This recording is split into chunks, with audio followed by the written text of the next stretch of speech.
Halo dulurku, assalamualaikum warahmatullahi wabarakatuh. Ketemu lagi bareng saya Mas Rey.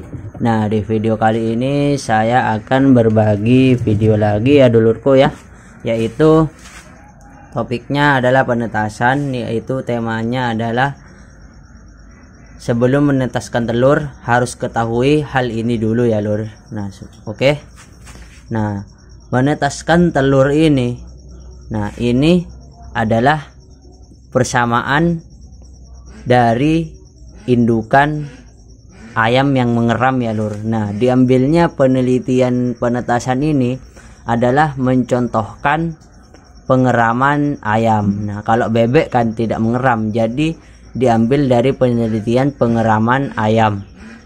Nah, untuk meningkatkan produktivitas tetasannya, nah dibuatlah penetasan yang seperti ini. Nah, ini jadi tipsnya, jika mau berhasil harus menirukan penetasan yang ayam mengeram ya lur. Nah, jadi seperti itulah. Nah, apa saja yang harus diketahui? Nah, oke, yang pertama adalah mengetahui riwayat telur yang kita tetaskan. Nah, mengetahui ya. Nah, jadi apa saja yang harus diketahui? Nah, usia telur. Nah, usia telur ini tidak boleh dari 6 hari. Nah, telur yang wajib ditetaskan itu adalah telur yang mengandung nutrisi cukup dari indukan bebek. Nah, juga telur yang wajib ditetaskan itu adalah telur yang fertil. Nah, artinya telur yang berhasil dibuahi oleh sel sperma jantan. Nah, oke, itu saja untuk mengenai riwayat telur. Nah, ciri-ciri telur yang harus ditetaskan. Nah, itu kalau indukan ayam kan dia tahu riwayatnya kan lur, nelur sendiri. Jadi telur ayam jangan anggap remeh ya lur. Itu keberhasilannya 90% lur. Mungkin itu yang tidak berhasil menetas itu karena telurnya infertil, jadi tidak disortir. Coba kalau telur itu disortir, pasti menetas semua ya lur. Nah, saya pernah meneliti itu lur. Nah, oke. Yang kedua adalah suhu. Nah, suhu ini adalah juga diambil dari contoh indukan ayam ya lur. Nah, para peneliti, para pakar mengetes suhu badan ayam ketika menetas. Nah, seperti saya kemarin ya lur, saya tes. Nah, ternyata suhunya mencapai 39 derajat. Nah, oke. Sebelum dulurku mau menetaskan telur, nah ketahui dulu suhu. Nah, suhunya adalah untuk telur bebek atau telur ayam, telur entok saya rasa sama ya lur, yaitu suhunya di angka 37 sampai 38,5. Nah, saya juga pernah perbandingan itu. Nah, saya juga pernah memegang telur entok yang ditetaskan, telur ayam yang saya tetaskan. Nah, semuanya sama-sama rata suhunya lur, 37,5, 38,5 dengan gradasi pola suhu ya lur. Nah, intinya jangan sampai memasukkan telur beda-beda hari dalam jangka waktu yang rentan jauh. Nah, itu yang bisa mengakibatkan telur yang gagal menetas atau rusak karena suhunya tidak sama rata. Nah, untuk mengecek pola suhu ini, silahkan cek dulurku di video yang sebelumnya tentang pengaturan pola suhu. Nah, oke, di sini adalah pengaturan kelembapan juga. Nah, ini tidak kalah pentingnya sama suhu. Nah, kelembapan ini adalah pertemuan uap panas dengan air menghasilkan uap basah. Nah, fungsinya apa? Nah, kita bayangkan ya lur, telur yang kita panaskan dengan bohlam ini panas sekali, pasti akan cepat kering lur, karena di dalam telur ini 50%-nya mengandung air. Nah, jadi kalau dipanaskan terus akan cepat menguap, akan cepat kering. Nah, jika tidak diredam dengan adanya kelembapan dari air. Nah, seperti itu ya. Nah, jadi itu adalah fungsi kelembapan.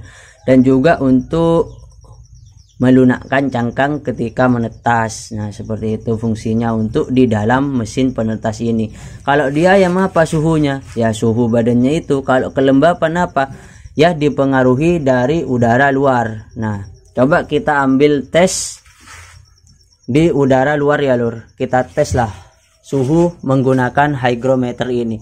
Pasti suhunya tidak jauh dari angka 64 sampai 70%. Nah, pasti itu dah. Nah, itu juga menyesuaikan di daerah tertentu untuk kelembapan dan uap panas ini. Karena mesin tetas juga dipengaruhi oleh udara sekitar ya dulurku ya. Nah, itulah ayam mengambil kelembapan di situ. Nah, ayam ketika mengeram itu menggunakan sayap. Jadi dia buka-buka sedikit untuk mengambil kelembapan itu. Nah, mungkin itu logikanya lah menurut saya itu lur. Nah, kalau di mesin tetas ini ya pengeramannya kan super tertutup lur. Nah, jadi kita menggunakan ventilasi, yaitu pengatur kelembapan dan suhu. Nah, jika kelembapan mau stabil, nah kita buka ventilasi untuk mau menurunkan. Jadi kelembapan akan keluar. Nah, kalau kita mau tinggikan ya tutup semua ventilasi biar uap di sini terkumpul. Nah, jadi uap akan tinggi. Nah, seperti itu untuk daya kerja pengaturan suhu dan mesin dan kelembapan. Nah, untuk ini lur, untuk apalagi untuk pengatur suhunya itu ini banyak juga yang salah, yaitu rentan waktu mati dan hidupnya. Nah, ini berapa sih yang pas? Nah, menurut saya itu kurang lebih 1 menit lah lur, sampai 2 menit untuk mati hidupnya, selang-selingnya itu lur. Jangan hidup 5 menit mati sebentar, itu tanda-tanda suhu tidak maksimal. Nah, seperti itu. Nah, jadi cuma rentannya kalau di waktu itu 1 menit hidup, 1 menit mati lah, kayak gitulah lur. 2 menit atau itulah ya lur, pengaturannya ada di sini. Jadi ditambahin rentan waktunya seberapa baik. Nah, biasanya kalau ini saya hanya menggunakan jarak 0,5 sampai 0,6. Nah, di sini tidak dihitung detik tapi dihitung pengurangan suhu ini. Nah, oke, itu saja untuk ya lur. Nah, usahakan ini teman-teman ventilasinya tertutup. Jadi kelembapan tidak masuk sembarangan ke dalam mesin tetas.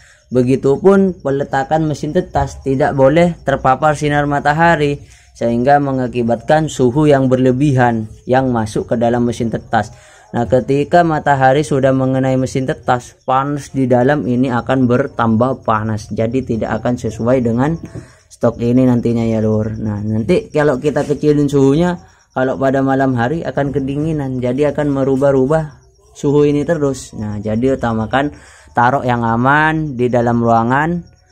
Nah, jauh dari angin langsung dan panas langsung, seperti itu. Nah, untuk yang ketiga ini ada pembalikan. Nah, pembalikan ini juga menirukan pengeraman ayam lur. Nah, jangan anggap bahwa ayam ini tidak membalik telurnya. Membalik lur, cuma kita tidak mengetahuinya lur. Nah, pasti membalik lur dengan menggunakan paruh-paruhnya. Waktu itu saya juga pernah lihat itu di lur, dibalik-balik sama menggunakan paruhnya lur setiap hari lur. Nah, seperti itu ya. Nah, jadi pembalikan ini fungsinya adalah biar embrio tidak melekat di satu sisi. Karena embrio ini lur, mengapung di kerambang telur ini. Nah, jadi jika dibalik, embrio ini akan terbalik juga ke sel cairan putih telur. Nah, di situ ada cairan segar. Nah, seperti itu ya. Jadi perkembangan embrio akan baik. Nah, juga untuk ayam pasti seperti itulah lur, dibalik juga. Nah, untuk yang terakhir itu adalah penanganan pada saat telur menetas. Nah, untuk penanganan ini juga tak kalah pentingnya ya. Kalau indukan ayam, kalau pada saat retak dia pasti membantu lur, tapi cuman ayam pasti pinter lah lur, dia buatan Allah lah, pasti pinter ya mana yang harus dibantu, mana yang harus tidak. Nah, untuk dulurku, untuk mengenai penanganan telur saat menetas juga sudah saya buatkan di video sebelumnya. Di usia 25, 26, 27, 28 ya lur, sudah lengkap. Silahkan cek aja di video saya sebelumnya. Oke, mungkin itu saja ya lur untuk yang harus diketahui sebelum menetaskan telur. Terima kasih. Wassalamualaikum warahmatullahi wabarakatuh.